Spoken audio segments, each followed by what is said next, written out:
검찰개혁이 1년이 넘도록 안 이루어진 이유는 대통령이 수사기소의 완전 분리를 원하지 않기 때문에 이렇게 된 거예요. 그거 말고는 다른 설명 방법이 있을 수가 없어요, 지금. 그 사실을 우리가 직시하고 현실로 받아들여야 된다고 저는 생각을 하는 거죠. 보안 수사권이란 말은 여전히 분리 대상에서 언급되지 않지만 아니다라고 청와대에서 즉각 반응을 했죠.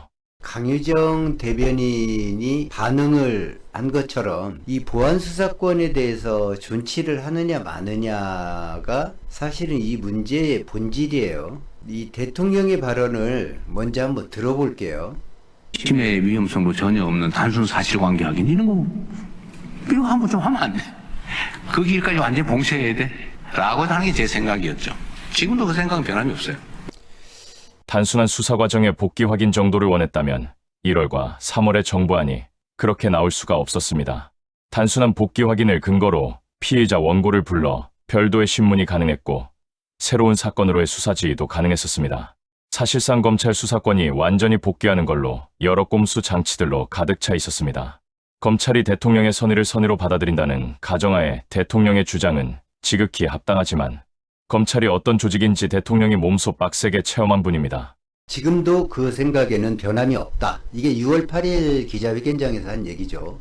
그러니까 유시민 작가가 대통령이 수사 기소 분리, 완전한 분리에 대한 의지가 없기 때문에 지금 이 사태가 벌어진 것이다. 그거를 이제는 포장하지 말고 받아들여야 된다. 근데 그걸 발끈할 필요가 없잖아요. 대통령이 직접 지금도 그 생각에 변함이 없다. 그러니까 수사와 기소의 완전한 분리라고 하는 거는 예외 조건이 없다는 거예요. 검수완박, 흔히 얘기하는 예외 조건이 있어서는 안 되죠. 완전한 박탈인데 수사권에 대해서.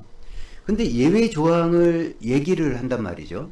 이 검찰 개혁이라는 부분이 본인을 비롯해서, 그러니까 이재명 대통령을 비롯해서 민주당 넓게는 검찰 개혁을 필요하다고 생각하는 모든 분들의 수건 사업이잖아요. 검찰개혁은 시대의 소명, 기득권의 저항을 이겨내고 달성해야 할 수건 사업일까요?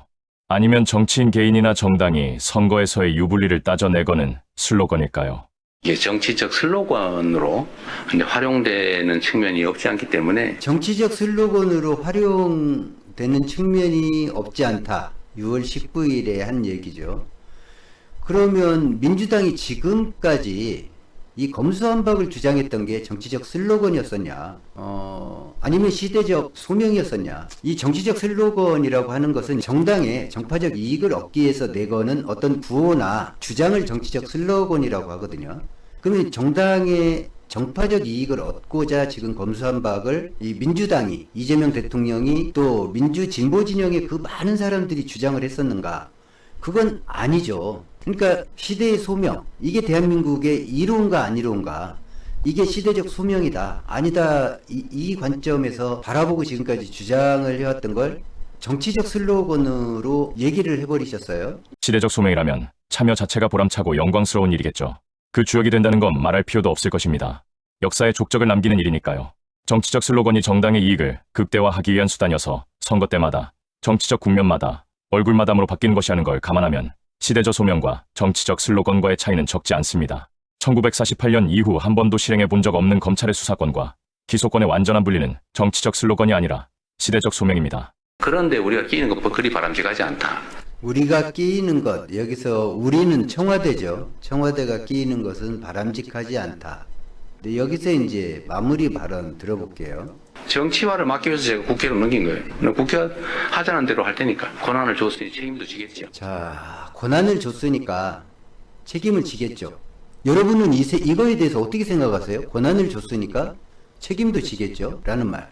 이 앞에 부분 얘기를 보면 제가 국회로 넘긴 거예요. 국회가 하자는 대로 할 테니까. 그리고 권한을 줬으니 책임도 지겠죠. 국회로 넘긴 것은 맞죠. 근데 넘기지 않을 수가 없어요. 이거는 입법기관이 국회예요. 정부가 입법하는 게 아니에요.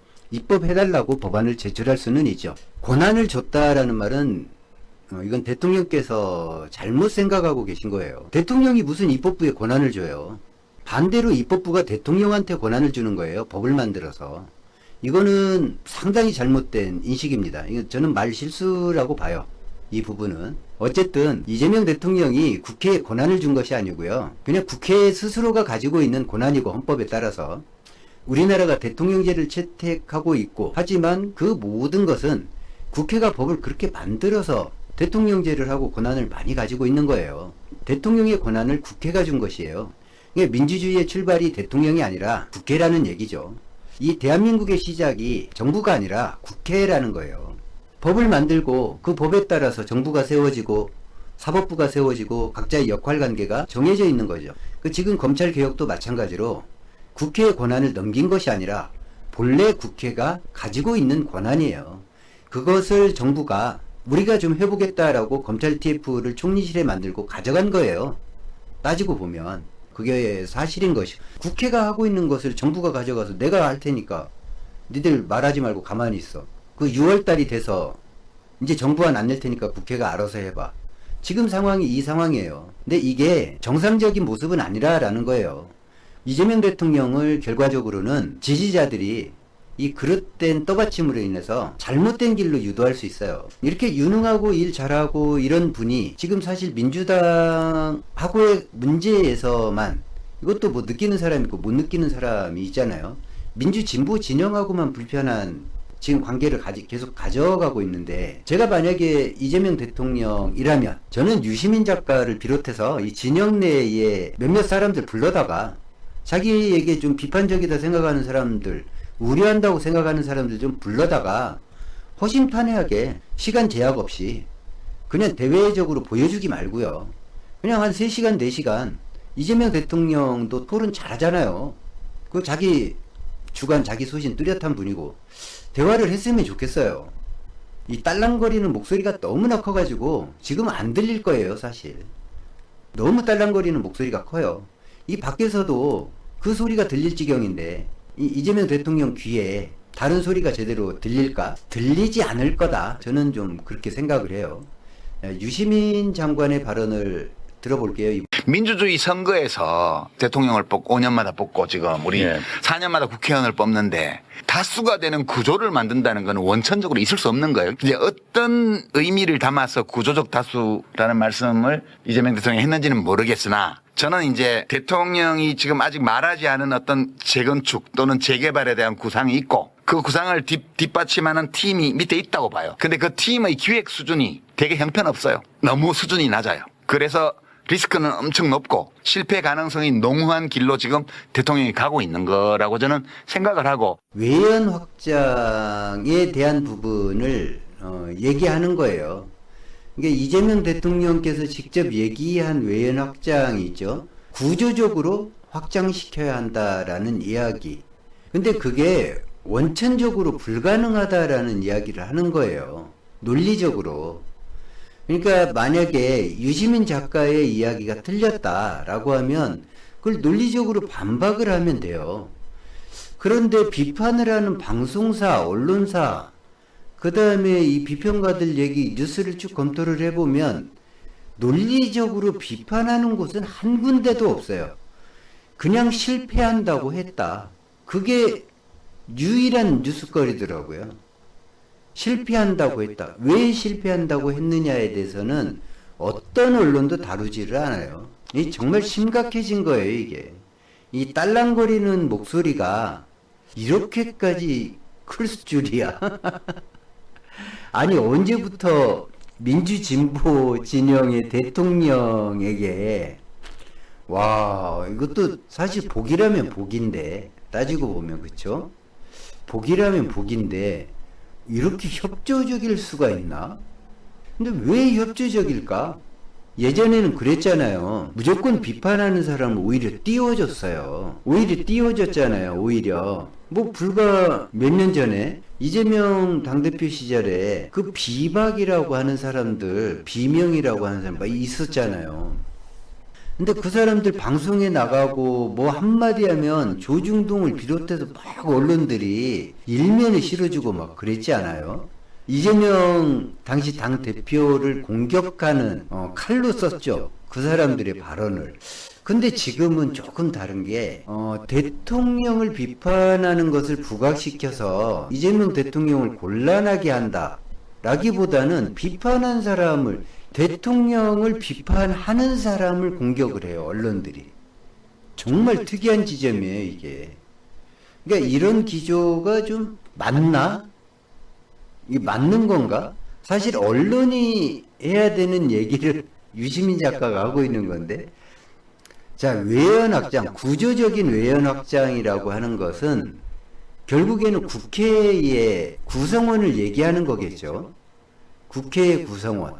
뭐 청와대나 정부 기관에 뭐 거기 외연 확장 백날 해봐야 아니 과반수 무너지고 국회에서 그게 무슨 구조예요. 이 청와대나 정부 기관의 인사라고 하는 것은 그 뭐 대통령이 바뀌면 그냥 다 바뀌는 거잖아요. 그거는 쓰잘데기 없는 짓이고 사실상 그것이 외연 확장이다라고 하면 그건 좀 심각한 문제가 있고요. 이게 국회에서의 좀 더 구조적 변화를 가져오기 위해서 청와대나 정부기관에 그런 모습을 보인다. 그러면 좀 납득이 가죠. 근데 국회는 대통령이 만드는 게 아니라 국민이 만들죠. 대통령도 국민이 뽑잖아요. 그러니까 인위적으로 구조를 만든다고 해서 그것이 지켜질까? 결국에는 대통령만 잘해서도 안 되고 민주 진보 진영 전체가 국민에게 호감을 사야지만이 가능한 일이거든요. 지금 그 얘기를 하는 거예요, 유시민 작가가. 그래서 리스크는 엄청 높고 실패 가능성이 농후한 길로 지금 대통령이 가고 있는 거라고 저는 생각을 하고, 대통령이 실패할 거다. 그래서 리스크는 엄청 높고 실패 가능성이 농후한 길로. 여기에서 주안점이 뭘까요? 우리가 생각해야 되는 주안점. 공감대를 얻지 못한다는 것이죠. 공감대를. 선거라고 하는 게 민주주의에서는 꽃이죠. 이게 선거에서 이기기 위한 조건이 참 단순한데 그게 지켜지기가 어렵죠. 첫째는 집토끼들이 아주 활기차게 똘똘 뭉쳐 있어야 되는 거죠. 그 다음에 집토끼들이 머무는 공간에 산토끼가 들어와서 살 만큼의 공간을 미리 확장해 놓고 산토끼들이 저기 가면 편하겠네 할 만큼 먹이도 많이 갖다 놓고 그러고서 나누는 거죠. 그러면 몰려오는 산토끼 중에 쓸만한 산토끼를 골라서 받아들이면 되니까 이게 참 단순한 거예요. 이걸 모르는 사람은 없어요. 그런데 이걸 실천하기가 그렇게 어려워 보여요. 보면 이게 뭐 민주당하고 국민의힘이 걸어온 길 자체가 너무나 차이가 나서 그래요. 가지고 있는 성향 자체도 너무나 다르죠. 사실 대화가 거의 불가능할 만큼. 지금 국민의힘 쪽은 사실 정당인지 그 이란의 정교 일치 국가잖아요. 이란이. 국민의힘이 지금 그 상황이에요. 제가 봤을 때.